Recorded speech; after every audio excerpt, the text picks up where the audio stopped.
Pernah kebayang nggak gimana sih wajah birokrasi kita di zaman serba digital ini? Jawabannya tuh ada di satu konsep kunci, Smart ASN. Eits, tapi ini bukan sekedar soal canggih-canggihan teknologi loh. Terus apa dong? Dan kenapa ini penting banget buat mengubah cara kita semua dilayani? Yuk kita bedah bareng-bareng? Oke, ini dia peta perjalanan kita.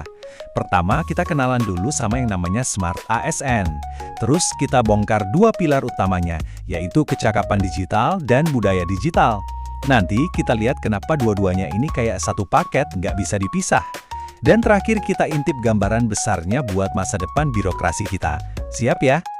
Oke, kita mulai dari bagian pertama, mengenal Smart ASN. Dan, seperti yang bisa Anda lihat, judul kecilnya aja udah ngasih clue. Ini lebih dari sekedar teknologi, jauh lebih dalam dari itu. Jadi, apa sih Smart ASN itu? Gampangnya gini, Smart ASN itu adalah aparatur sipil negara yang nggak cuma jadi pengguna pasif teknologi. Bukan, mereka ini justru yang mampu beradaptasi, dan ini yang paling penting, memimpin perubahan di tengah gempuran era digital. Nah, catat dua kata kuncinya ya, adaptasi dan memimpin. Itu intinya. Nah, di sini nih letak bedanya. Ini tuh bukan cuma soal ganti komputer jadul ke laptop baru, atau soal install aplikasi ABC. Bukan. Ini soal mengubah mindset, cara kita mikir, cara kita kerja bareng tim, bahkan sampai ke DNA-nya organisasi. Benar-benar perubahan yang fundamental. Oke, pertanyaannya sekarang, apa dong fondasinya biar bisa jadi Smart ASN? Apa aja sih yang dibutuhin buat sampai ke sana? Jawabannya ada di dua pilar ini, yang satu sama lain nggak bisa dipisahin. Bayangin aja kayak dua sisi mata uang. Di satu sisi, kita punya kecakapan digital. Ini soal gimana caranya, kemampuan teknisnya. Di sisi lain, ada budaya digital. Nah, ini soal mindset-nya, pola pikir yang pro-inovasi. Dua-duanya harus jalan bareng, wajib. Yuk, kita kupas tuntas pilar yang pertama, kecakapan digital. Nah, di sini kita bakal ngomongin hal-hal yang praktis banget. Gimana caranya kita manfaatin teknologi buat bikin kerjaan sehari-hari jadi lebih cepat, lebih pintar, dan lebih efisien. Nah, ini dia contoh-contohnya. Dan ini bukan teori loh, ini praktek di lapangan. Bayangin deh, disposisi dan arsip nggak pakai numpuk kertas lagi, tapi lewat e-office. Kinerja bisa dipantau langsung, real time, lewat dashboard. Ngolah data layanan nggak perlu pusing, ada spreadsheet. Sampai urusan tanda tangan aja bisa digital, jadi prosesnya ngebut. Ini semua soal efisiensi yang benar-benar kerasa. Bukan cuma buat kerjaan sendiri, kecakapan digital juga mengubah total cara kita kerja tim. Rapat nggak perlu lagi habis-habisin waktu di jalan, bisa virtual. Dokumen tinggal share aja di cloud, aman dan semua bisa akses. Butuh masukan dari masyarakat? Sebar aja survei online. Ngerjain proyek bareng? Ada aplikasinya. Kolaborasi jadi jauh lebih fleksibel. Nggak kenal lagi batasan jarak dan waktu. Oke, skill teknis udah. Sekarang kita pindah ke pilar kedua, yang jujur aja seringkali jadi tantangan terbesarnya, budaya digital. Kalau tadi kita ngomongin tools atau alatnya, sekarang kita ngomongin mindset atau cara mikirnya. Intinya tuh, budaya digital itu soal kebiasaan dan cara pandang, soal keterbukaan sama hal-hal baru, soal mau bekerja sama, gak mandang dia dari unit mana. Dan yang paling penting, mau terus belajar. Karena lingkungan kerja yang kayak ginilah yang bikin teknologi itu gak cuma jadi pajangan, tapi beneran bisa ngasih dampak positif.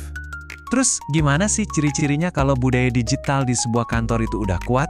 Gampang, lihat aja.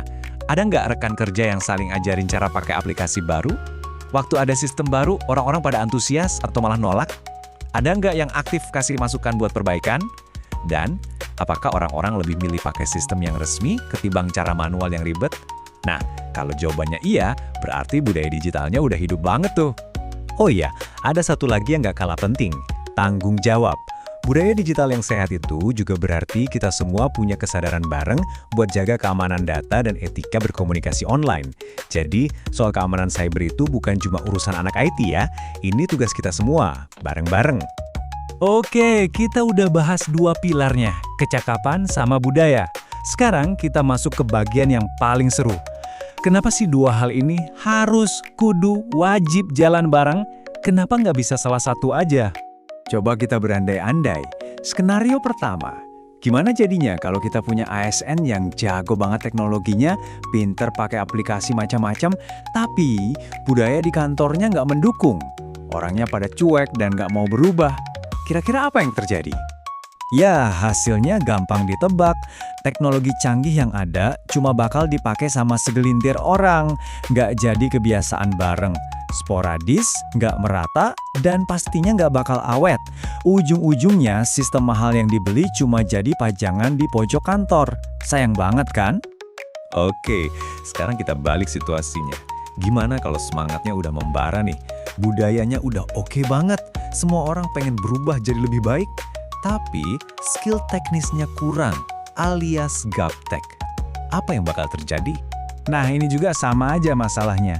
Semangat doang nggak cukup ternyata. Tanpa kemampuan teknis, sistem yang canggih sekalipun nggak akan bisa dipakai maksimal. Ibaratnya, punya mobil balap, tapi nggak bisa nyetir. Adanya kemauan besar, tapi nggak ada kemampuan buat jalanin. Hasilnya, ya frustrasi, dan ujung-ujungnya pemborosan juga. Setelah kita paham semua komponennya, sekarang waktunya kita lihat gambaran besarnya, the big picture-nya. Apa sih dampak semua ini buat masa depan birokrasi? Karena ini bukan lagi soal urusan internal kantor, tapi soal kualitas pemerintahan kita secara keseluruhan. Kutipan yang satu ini benar-benar merangkum semua pembahasan kita dengan pas. Transformasi digital bukan sekedar modernisasi sistem, tetapi perubahan pola pikir dan perilaku kerja ASN. Dengerin deh, jelas banget kan? Fokusnya itu selalu balik ke manusiaannya, bukan ke teknologinya. Dan buat apa sih semua ini? Tujuan akhirnya jelas banget, yaitu untuk mewujudkan pemerintahan yang kerjanya lebih efektif, yang lebih transparan, dan yang paling utama, yang fokusnya benar-benar buat ngasih pelayanan publik terbaik bagi kita semua, seluruh masyarakat Indonesia. Jadi, setelah kita bedah semuanya, pertanyaannya kembali ke diri kita masing-masing. Pertanyaan ini bukan cuma buat direnungkan, tapi buat dijawab. Sudah siapkah Anda menjadi Smart ASN? Karena pada akhirnya, masa depan pelayanan publik yang lebih baik itu ya ada di tangan kita semua.